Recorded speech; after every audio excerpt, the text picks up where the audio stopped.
what was left. The body lay in a shallow pit at the far end of the basement, half covered by soil and plastic. My roots, someone had been marking paths, not locations.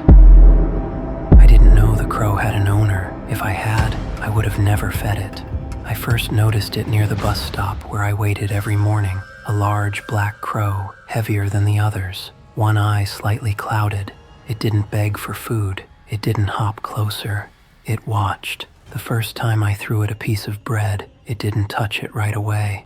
It waited until I stepped back. Only then did it eat. That should have warned me. Over the next few weeks, the crow started appearing everywhere. Outside my apartment, on streetlights near my work, on fences along my evening walking route, always alone, always quiet. It never made noise unless I was distracted. Then it would caw once, sharp, corrective, like a reminder. I told myself it was coincidence. Cities are full of crows. They recognize faces. Everyone knows that, but this one learned behavior. If I stopped to check my phone, it landed nearby. If I changed direction, it repositioned ahead of me. Once, when I hesitated at a crosswalk, even though the light was green, it flapped its wings aggressively, urgent, impatient. I crossed. The first place it led me to was subtle. A small alley I'd never walked down before. The crow landed at the entrance and waited. I don't know why I followed it. Curiosity maybe, or habit, or something deeper, something embarrassing to admit. At the end of the alley, police tape fluttered weakly in the wind. A woman had been attacked there 2 nights earlier. Survived. Barely. The crow hopped once, satisfied, and flew away. I didn't feed it for 3 days after that. When it returned, it brought me something. It dropped it at my feet while I was unlocking my door, a torn piece of fabric, dark, stiff. I recognized it immediately. It matched the photo in the news article, the woman's jacket. I threw it away, washed my hands, didn't sleep. I started researching. Crows can live over 20 years. They remember humans. They can learn complex routines. They can be trained. That's when I found the old article. A local man, dead 5 years, lived alone near the industrial woods outside the city. Suspected in multiple disappearances, never charged. Cause of death, suicide. No body ever recovered. The crow stopped waiting for food. It expected it. If I didn't bring something, it followed me closer than before. Too close. One evening, it landed directly in front of me on the sidewalk and refused to move. Cars honked. People stared. The crow tilted its head and stared back at me. Then it turned and hopped toward the park. Stopped. Looked back.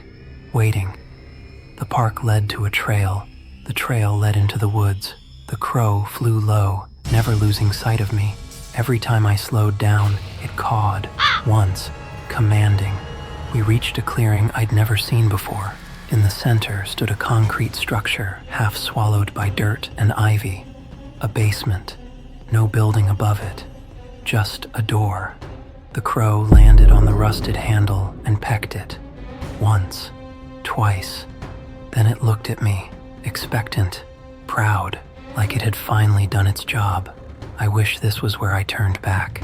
But the crow had already decided what I was, and I was stupid enough to keep following.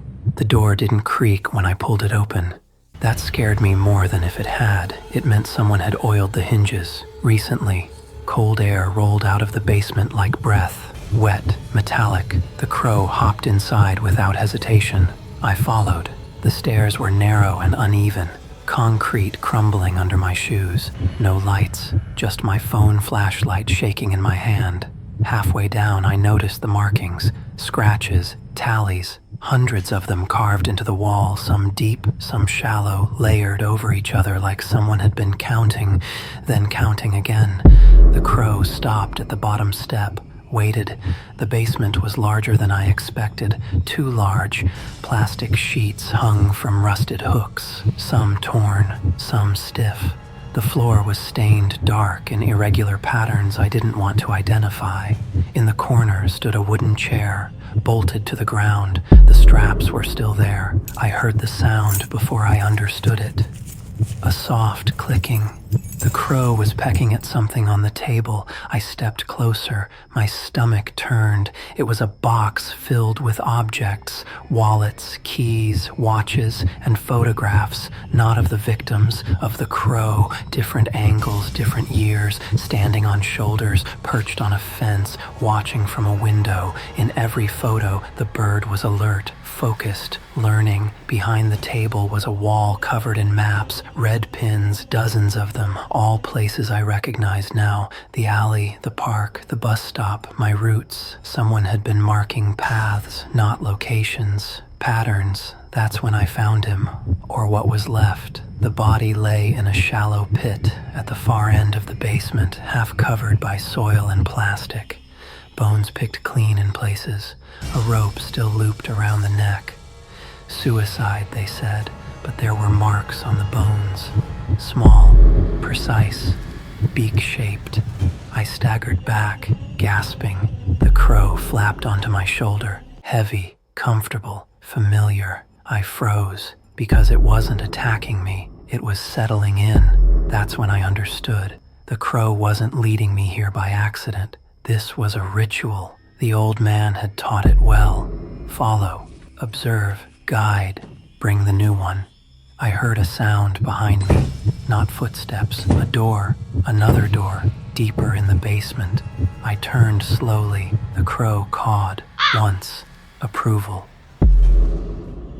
The police found the basement 3 days later. They found the bodies. They found the evidence. They found the crow. But they never found me. Somewhere, the crow is still alive, still watching, still waiting for someone kind enough to feed it. Someone patient, someone routine-driven, someone who will follow, because habits don't die, they just change hands. These stories are too real not to be true. See you in new scary stories.